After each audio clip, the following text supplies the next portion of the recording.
Evan Carter had made a promise to his daughter that no matter how tight things got, Christmas would always feel like magic. So, on that cold December evening, he brought 7-year-old Lily to Wonderland Park, the sprawling amusement center on the edge of Portland that transformed into a winter fantasy every holiday season.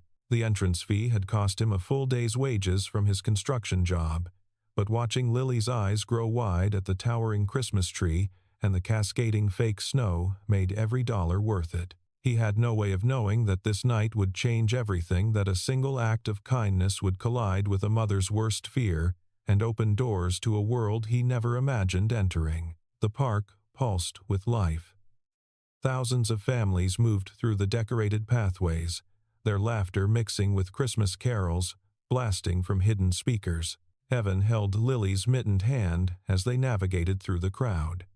Past vendors selling hot cocoa and roasted chestnuts, past the spinning teacups wrapped in twinkling lights, past the long lines snaking toward Santa's workshop. Lily tugged him toward the carousel, its painted horses rising and falling beneath a canopy of golden stars. They were halfway there when Evan felt something collide with his leg. He looked down to find a little girl, maybe 5 or 6 years old, clutching his jeans with both fists. Her face was streaked with tears, her breath coming in ragged gasps. She wore an expensive-looking white coat with fur trim, but one of her patent leather shoes had come unbuckled, and her dark curls were wild around her face. She looked up at Evan with enormous brown eyes filled with absolute terror. "Hey, hey," Evan said, crouching down immediately. But the girl only cried harder, burying her face against his knee. Evan felt his heart clench. He knew that kind of fear, the primal panic of a child separated from their parent. He'd seen it once in Lily, years ago, at a grocery store, and the memory still haunted him. Lily knelt beside him, her expression serious beyond her years. "It's all right," she said softly to the girl. "My daddy's really nice. He'll help you find your mommy." The girl lifted her head slightly, her sobs quieting to hiccups. She looked at Lily, at this other child who seemed so calm and sure, and something in her small body relaxed just a fraction. "What's your name, sweetheart?" Evan asked gently. "Sophie," the girl managed between shuddering breaths. "That's a beautiful name. I'm Evan, and this is my daughter Lily. Can you tell me what your mommy looks like?" But Sophie's face crumpled again. "I don't know where she went. There were so many people, and then she was gone and I couldn't find her, and I looked everywhere and—" Okay, Evan said, his voice steady even as his mind raced. He scanned the crowd, looking for anyone who seemed to be searching frantically for a child. The sea of faces was overwhelming: families, couples, groups of teenagers, all moving in different directions beneath the artificial snowfall. Finding one specific person in this chaos would be nearly impossible. "Let's go to the security station," he decided. "They'll be able to help us find your mom." He stood, and Sophie immediately reached for his hand. The gesture was automatic, trusting, and it made something ache deep in Evan's chest. He took her small fingers in his, noting how cold they were despite her expensive coat. With Lily holding his other hand, he began making his way toward the main security office near the park center. The journey was slow and difficult. The crowd seemed to grow thicker with every step, bodies pressing in from all sides. Sophie whimpered each time someone jostled past them, her grip on Evan's hand tightening to the point of pain. He lifted her onto his hip without thinking, the way he'd carried Lily through countless crowds when she was smaller, and she immediately wrapped her arms around his neck and buried her face against his shoulder. "We're almost there," he told her softly. "You're being so brave, Sophie." The security station was a small building designed to look like a gingerbread house, complete with candy cane columns and a frosted roof. But the cheerful exterior couldn't mask the tension inside. A line of anxious parents stretched out the door, each one clutching photos on their phones, each one wearing the same expression of barely contained panic. Evan felt Sophie tense against him as she took in the scene: all these other lost children, all these other frightened families. Inside, 2 exhausted-looking security guards were fielding questions from multiple directions. Radios crackled with updates. A whiteboard on the wall listed descriptions of 6 different lost children, their locations last seen marked with color-coded pins on a large map of the park. "Sir, we're doing our best," one guard was saying to a father who looked ready to tear the building apart. "We've got teams searching every section of the park." Evan waited his turn, bouncing Sophie gently to keep her calm. When he finally reached the counter, a young woman with a Santa hat perched on her head looked up at him with tired eyes that had seen too many frightened children tonight. "Lost child?" she asked, already reaching for a form. "Found, actually," Evan said. "Her name is Sophie. She got separated from her mother somewhere in the park and doesn't know where she went." The guard's expression softened slightly. "Sophie. Okay, let me check our list." She scanned her computer screen, frowning. "We don't have a missing child report yet for a Sophie. What does Mom look like, honey?" Sophie just shook her head against Evan's shoulder, fresh tears spilling down her cheeks. "She's pretty shaken up," Evan explained. "She hasn't been able to tell me much about her mother." The guard sighed, rubbing her temples. "Look, I'm going to be honest with you. We're completely overwhelmed tonight. This is our busiest event of the year, and we've had more lost children than usual. We've got teams out searching. But honestly, your best bet might be to stay in the main areas where parents typically look. The carousel, the big tree, the merry-go-round. If you can keep her calm and visible in those spots, there's a good chance Mom will find you before we do." It wasn't the answer Evan had hoped for, but he understood the reality. The park was enormous, the crowd was massive, and there were only so many security personnel to go around. He thanked the guard and stepped back outside, Sophie still clinging to him like he was the only solid thing in a spinning world. "Daddy," Lily said, tugging his sleeve. "Maybe we should go to the merry-go-round. Sophie might feel better if she can watch the horses. And maybe her mommy will come there looking for her."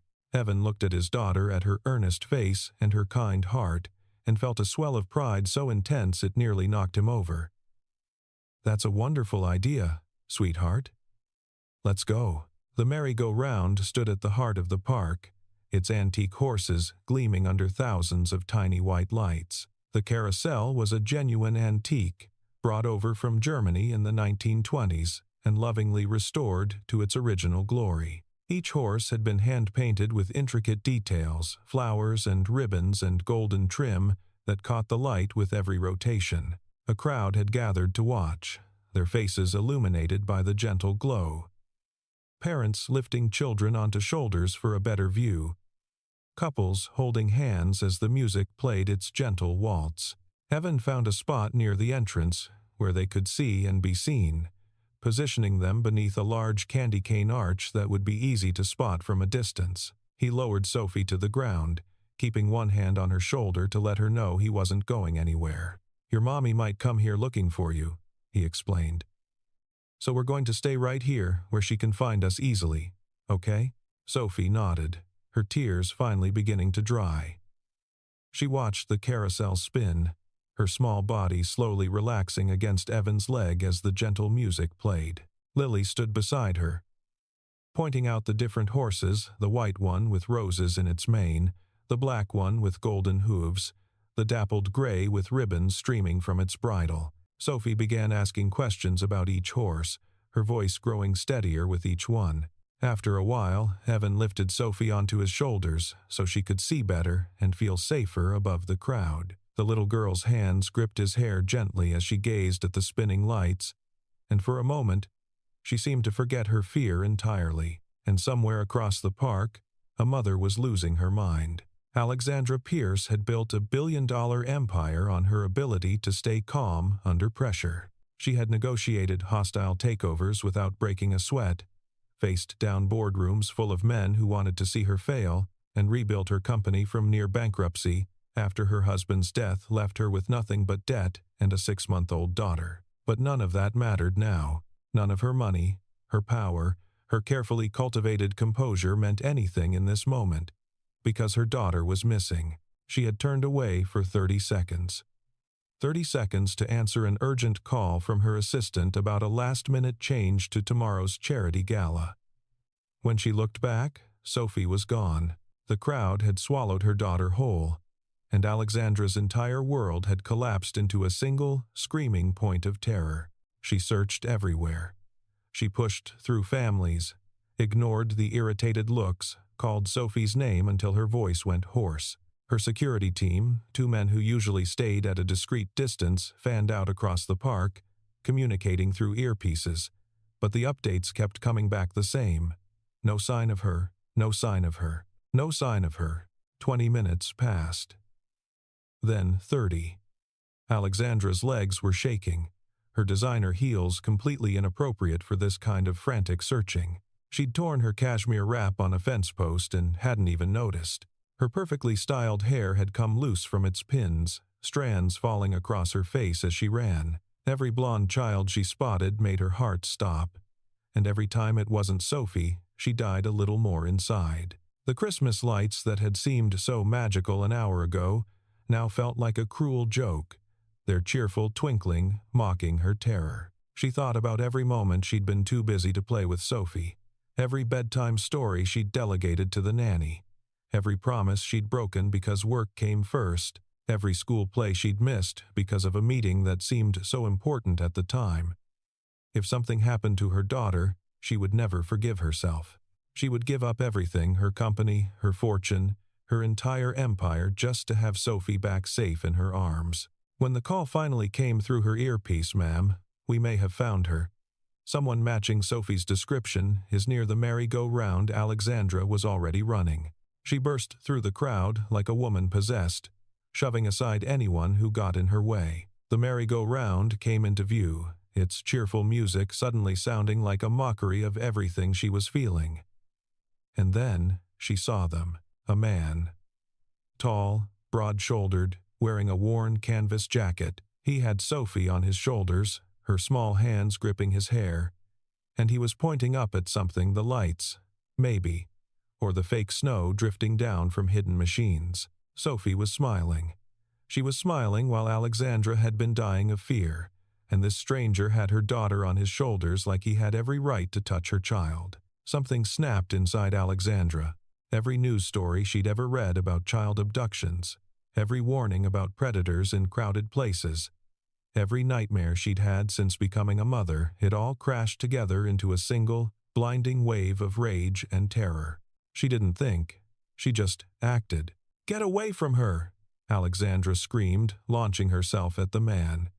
She grabbed Sophie, yanking her off his shoulders with enough force to make the child cry out in surprise. "Don't you touch her! Don't you ever touch my daughter!"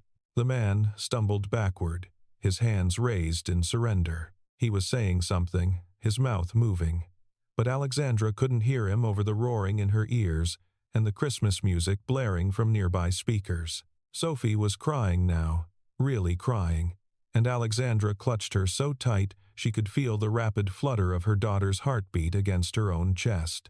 A crowd was forming around them. People with their phones out, security guards pushing through, voices overlapping in a cacophony of confusion and accusation.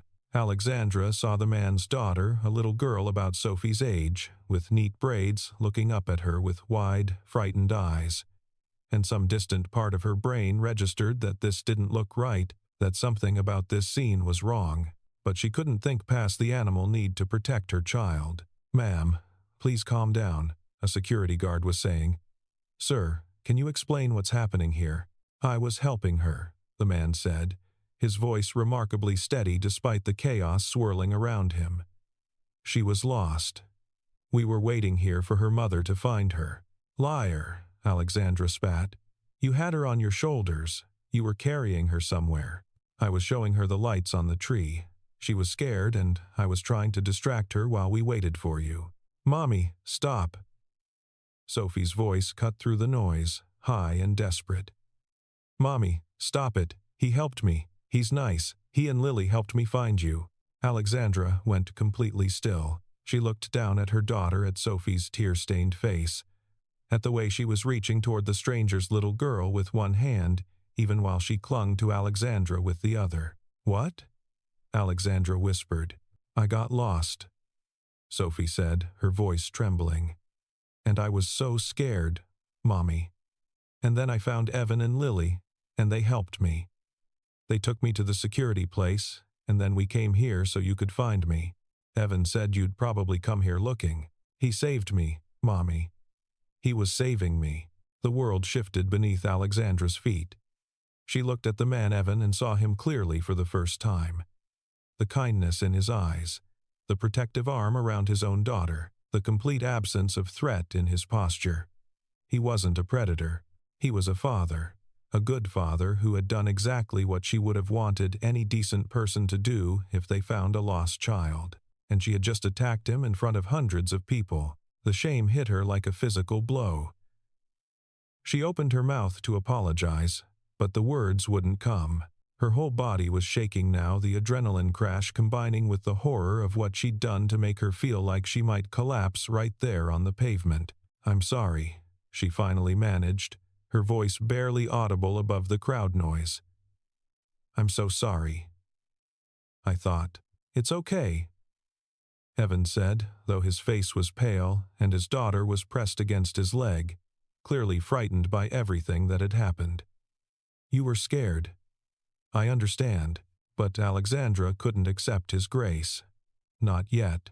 Not when she could still feel the echo of her own accusations ringing in her ears. Not when she could see the curious phones still pointed in her direction. She pulled Sophie closer, mumbled another apology, and retreated into the crowd before she could make things any worse. Her security team flanked her immediately, creating a bubble of space as she made her way back toward the VIP section of the park. She didn't look back. If she had, she would have seen Evan watching her go. His expression not angry but sad, the look of a man who understood fear intimately, who had perhaps felt that same terror himself, and who bore her no ill will despite everything she had done. 15 minutes later, Alexandra sat in the private lounge reserved for the park's most generous donors. Sophie curled in her lap. Her hands had finally stopped shaking, but the guilt had only grown stronger with each passing moment. She kept replaying the scene in her mind, the way she'd grabbed Sophie, the accusations she'd hurled, the fear in that little girl's eyes as she watched a stranger attack her father. She thought about what kind of example she had set for her own daughter, what Sophie must think of her now. She had to make it right. She had no idea how, but she had to try. "Marcus," she said to the head of her security team, "find him." Marcus hesitated. "Ma'am, are you sure that's wise? After what happened out there, I accused an innocent man of being a predator in front of hundreds of people." Alexandra cut him off, her voice tight. "I need to apologize properly. Find him." 20 minutes later, Evan and Lily stood at the entrance to the VIP lounge, looking profoundly uncomfortable. Evan had cleaned up slightly, wiped the fake snow from his jacket, smoothed down his hair, but there was no hiding the worn edges of his clothes or the wariness in his eyes. He looked like a man who had wandered into the wrong world entirely and knew it. Alexandra rose to meet them, Sophie sliding off her lap to stand beside her. The massive Christmas tree behind them cast everything in a warm, golden glow, but it did nothing to ease the chill of Alexandra's embarrassment. "Thank you for coming," she said, and her voice cracked slightly on the words. "I know I have no right to ask anything of you after the way I behaved." "You were scared," Evan said again, the same words he'd used before. "Any parent would be. That doesn't excuse what I did." Alexandra took a deep breath, steadying herself. "I accused you of something terrible. In public, in front of your daughter, in front of hundreds of strangers with their phones out. There's no excuse for that." "I appreciate the apology," Evan said carefully. "But honestly, we're fine. You don't owe us anything else." "Yes, I do." Alexandra glanced down at Sophie, who was staring at Lily with undisguised longing. "Sophie hasn't stopped talking about your daughter since we got back here. Apparently, Lily was very kind to her when she was scared." Lily, who had been hiding behind her father's leg, peered out shyly. "Sophie was really scared," she said simply. I didn't want her to be scared anymore. Alexandra felt something shift in her chest, a softening she hadn't expected. She looked at this child in her second-hand coat and her carefully braided hair, and she saw a kindness that had nothing to do with money or status or social position. A kindness that was simply part of who this little girl was. That was very sweet of you, Alexandra said softly. Daddy says we should always help people when they're scared, Lily added solemnly. Because someone might help us someday when we're scared too. Alexandra's eyes moved to Evan. He looked embarrassed by his daughter's words, a slight flush coloring his cheeks. But he didn't contradict her. He just stood there, one hand on Lily's shoulder, radiating a quiet dignity that Alexandra found unexpectedly moving. Your father sounds like a very wise man, she said. He's the best daddy in the whole world, Lily said with absolute certainty. Sophie tugged on Alexandra's hand. Mommy, can Lily come play with me? Please, I want to show her the special playground. Alexandra hesitated. She had intended to apologize and let them go to close this uncomfortable chapter and never think about it again. But Sophie's face was so hopeful, more animated than Alexandra had seen her in months, and Lily was looking at Sophie with equal eagerness. Of course, she heard herself say. The next hour unfolded in ways Alexandra hadn't anticipated. She had expected awkwardness, stilted conversation, two worlds colliding uncomfortably. Instead, she found herself watching Sophie and Lily play together in the VIP area's private playground, while Evan sat across from her at a table laden with refreshments he barely touched. The girls had become instant friends, the way only children can, bonding over shared games and whispered secrets, their laughter ringing out across the quiet lounge like bells. She offered him compensation for his help, a check, a gift card, whatever he wanted. He refused politely but firmly, and something in his expression told her not to push. It wasn't pride exactly, though that was part of it. It was something deeper, a sense of self that didn't depend on external validation or material reward. In Alexandra's world, everyone had a price. Everyone could be bought or influenced or persuaded with the right combination of money and power. Evan seemed to exist outside that calculus entirely, and she found that both confusing and refreshing. It had been a long time since she'd met someone who wanted nothing from her. Why did you help her? Alexandra found herself asking. Sophie, I mean. You could have just taken her to security and left her there. Evan considered the question for a long moment. Because she was scared, he said finally. And because I'd want someone to do the same for Lily if she ever got lost. Most people would have walked away. I'm not most people. Alexandra studied him, this construction worker, with his calloused hands and his gentle eyes, and his daughter who called him the best daddy in the whole world with absolute conviction. He was nothing like the men in her world, with their expensive suits and their calculated kindnesses. He was real in a way that felt almost foreign to her now. No, she said quietly. You're not. The evening continued. Alexandra had been scheduled to attend a charity fundraiser in the park's Grand Pavilion, a gathering of Portland's elite, where donations were measured in the hundreds of thousands, and networking was an art form. She hadn't planned to bring guests, but when the time came to leave the VIP lounge, she found herself extending an invitation to Evan and Lily. It's nothing too formal, she said, which wasn't entirely true. Just a gathering with some food and entertainment. The girls seemed to be having such a wonderful time together. Evan looked uncertain. I don't think we'd really fit in at something like that. You'd be my guests, that's all that matters. He glanced at Lily, who was whispering with Sophie about something that had them both giggling. The look on his face, the love, the desire to give his daughter every good thing even when he had so little, made Alexandra's heart ache in a way she couldn't quite explain. Okay, he said finally. But just for a little while. The charity event was everything Alexandra had said. It wasn't elaborate, exclusive, and filled with people who measured worth in net worth. Evan felt the stares the moment he walked through the entrance. His canvas jacket and work boots stood out among the designer gowns and Italian leather shoes. He saw the raised eyebrows, the whispered comments behind champagne flutes, the quick assessments that found him lacking. But Alexandra stayed at his side, not hovering, not making a show of it, just present. A quiet declaration that he belonged there because she said he did. It was such a small thing, but it meant more to Evan than she could possibly know. The evening progressed with the usual parade of speeches and silent auctions and mingling that seemed more performance than genuine connection. Evan tried to stay out of the way, keeping Lily close, watching Sophie charm every adult who bent down to speak with her. The girl had clearly inherited her mother's charisma. She moved through the crowd like she owned it, because, in a sense, she did. Then the crowd shifted, bodies pressing together as some new attraction drew everyone's attention, and Sophie suddenly found herself separated from the adults. A large man backed into her without noticing, sending her stumbling. She reached for something to steady herself and found only empty air. Evan moved without thinking. One moment he was standing beside an ice sculpture shaped like an angel, and the next he was across the room, scooping Sophie up and pulling her to safety before she could fall. She clung to him instinctively, her small fingers gripping his jacket as the crowd swirled around them. "You're okay," he told her, his voice calm and steady. "I've got you."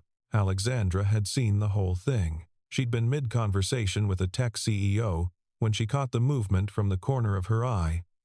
The stumble, the reach, and then Evan, appearing from nowhere to catch her daughter. The speed of his reaction, the surety of his movements, the way Sophie relaxed immediately in his arms, all of it spoke of instincts honed by years of devoted fatherhood, of a man who understood that protecting a child wasn't about strength or wealth, but about attention and care. She extracted herself from the conversation and made her way to Evan's side. Sophie was already chattering about what had happened, her fear forgotten. "Thank you," Alexandra said to Evan, and this time the words carried much more than simple politeness. "Just looking out for her," he replied. "Same as I'd want someone to do for Lily." There it was, again that simple philosophy guiding everything he did. "I could use some air," she said impulsively. "There's a garden behind the pavilion. Would you join me?" The garden was an oasis of quiet amid the chaos of the event.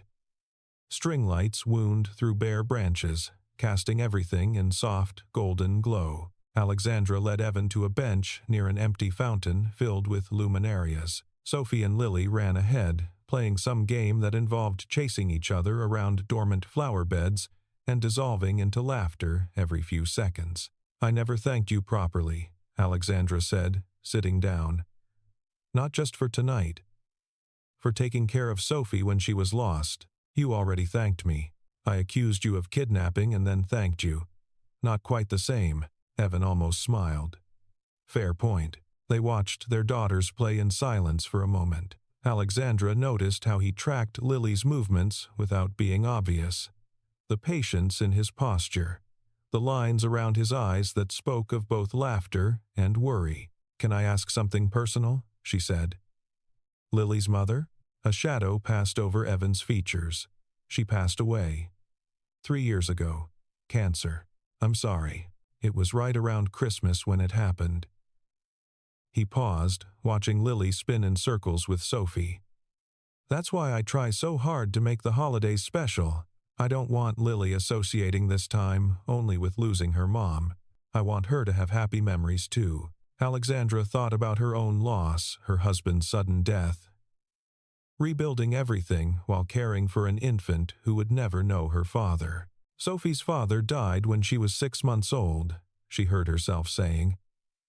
"Heart attack at 34. Completely unexpected. I barely remember the first year after, running a company, raising a baby, trying not to fall apart. You're still here. That counts for something. I'm a successful businesswoman. Not always sure I'm a good mother. You panicked when you thought Sophie was in danger. That's not bad parenting. It's someone who lost control. It's someone who loves her daughter more than anything." Evan paused. "My wife used to say being broken doesn't mean you're weak. Just means you've been through something hard. Alexandra looked at him, this stranger, with more insight into her heart than people she'd known for years. The girls came running back then, breathless and giggling. The moment passed. But something had shifted between Evan and Alexandra. A door had opened that neither knew how to close. Later, Alexandra overheard a conversation near the coat check. An event organizer approached Evan about construction work with the foundation, affordable housing, community centers. I appreciate the offer, but I can't take it. We pay very well. It's not about money. The timeline means working through Christmas. I promised my daughter I'd be there with her. Surely one holiday. I told my daughter Christmas, Daddy will always be there. Even if we're broke, I'll be there. I don't break promises to her. Alexandra stood frozen, phone still in hand.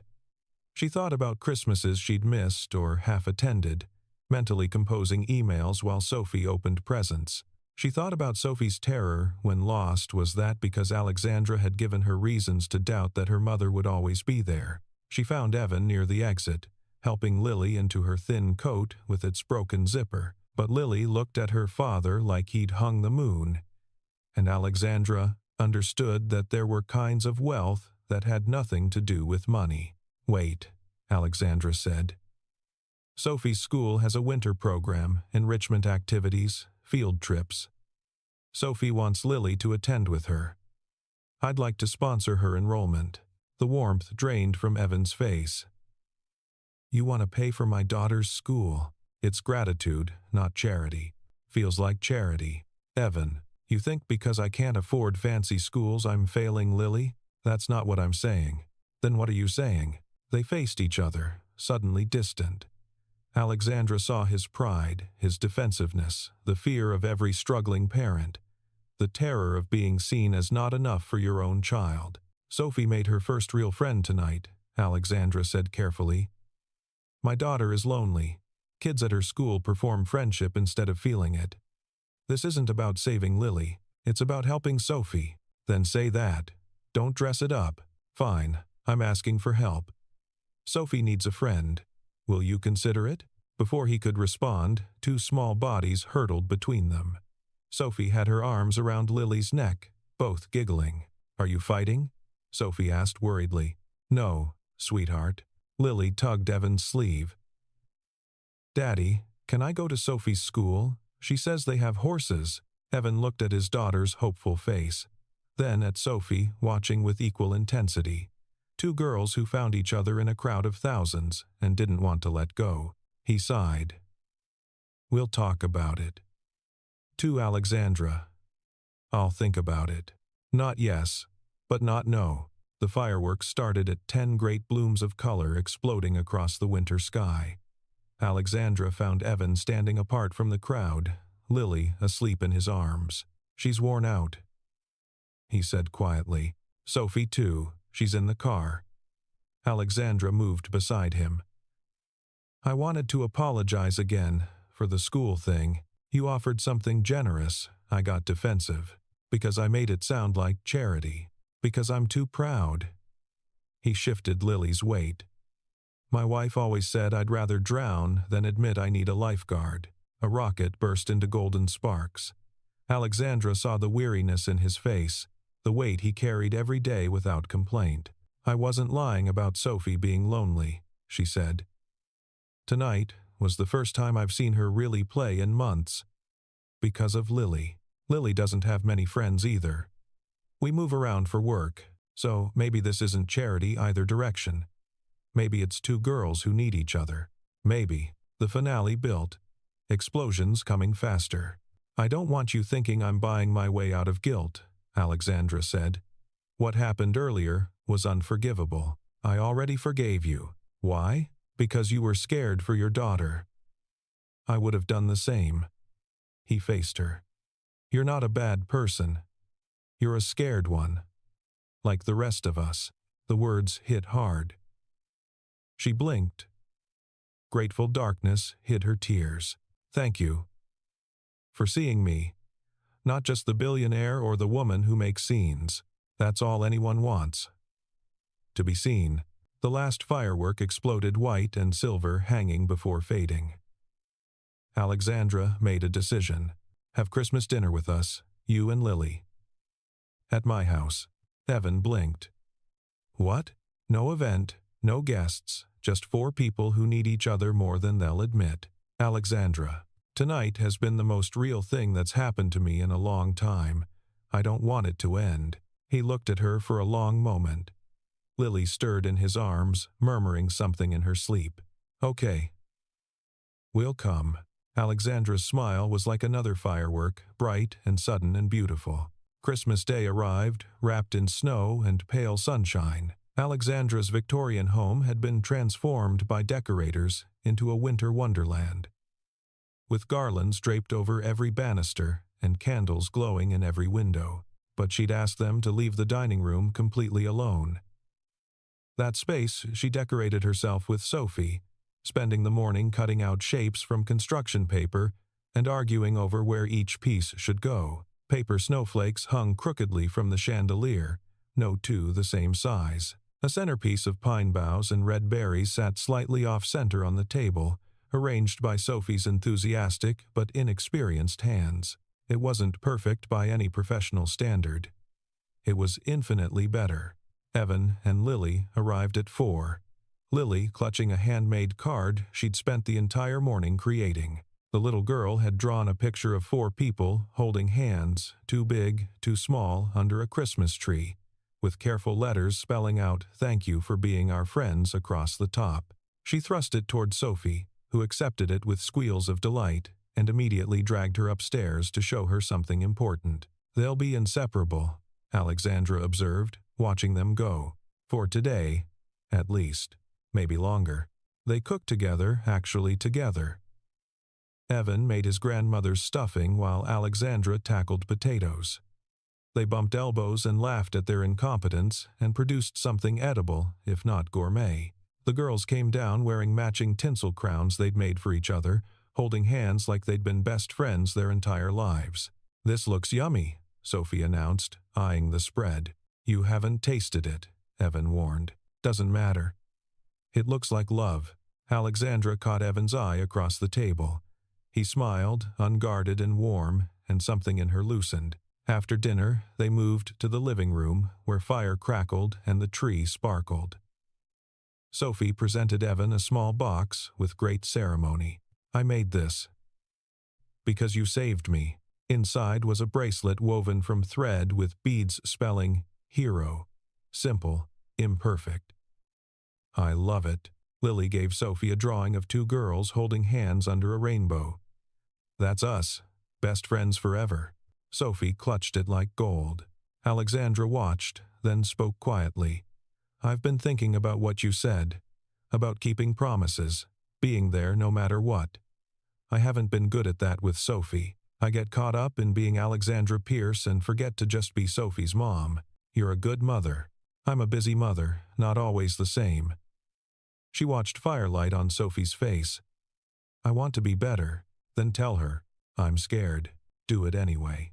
Such simple advice, such terrifying advice.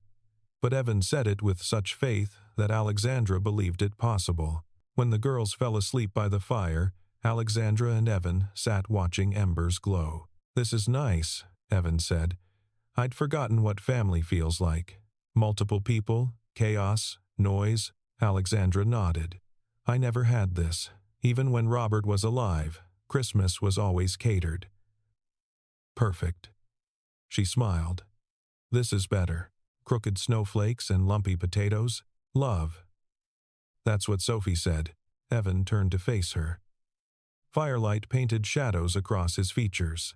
"What happens after tonight? I don't know, but I'd like to find out." So would I. It wasn't a promise. Just an acknowledgement that whatever started in that amusement park had grown into something worth exploring. Alexandra took his hand. His fingers were rough, warm, despite winter's chill. They sat as fire burned low, 2 people who found each other in unlikely circumstances, watching their daughters sleep, feeling hope for the first time in years. Outside, snow began falling again. Inside, the tree cast colored shadows across four people who started as strangers and were ending as something more. Whatever came next, the challenges, the complications, the bumps in the road, they would face it together. Because sometimes the best gifts aren't planned. Sometimes they find you when you least expect them, a lost child in a crowded park. A moment of chaos that could have ended in disaster but instead opened a door to something beautiful and the chance to discover that home isn't a place but a feeling. That family can be built from the most unexpected pieces, assembled not by blood but by choice, by kindness, by the simple decision to help a stranger in need. Evan looked at the sleeping girls with their hands still intertwined. At the remarkable woman beside him who had gone from accusing him of the worst to inviting him into her home, at the dying fire that had warmed them through an evening of unexpected connection, and he made himself a quiet promise. Whatever this was, wherever it led, he would show up for it completely. The same way he showed up for Lily every single day. The same way he'd shown up for Sophie in a crowded park on a winter night that now felt like the beginning of everything. And across the room, still clutching her best friend's hand in sleep, Lily smiled at something in her dreams. She didn't know what the future held, but she knew something important, that Christmas was about finding the people who made you feel safe and holding on to them as tight as you could. Outside, the snow kept falling. Inside, four hearts beat together in warmth filled with crooked snowflakes, imperfect potatoes, and the unmistakable presence of love.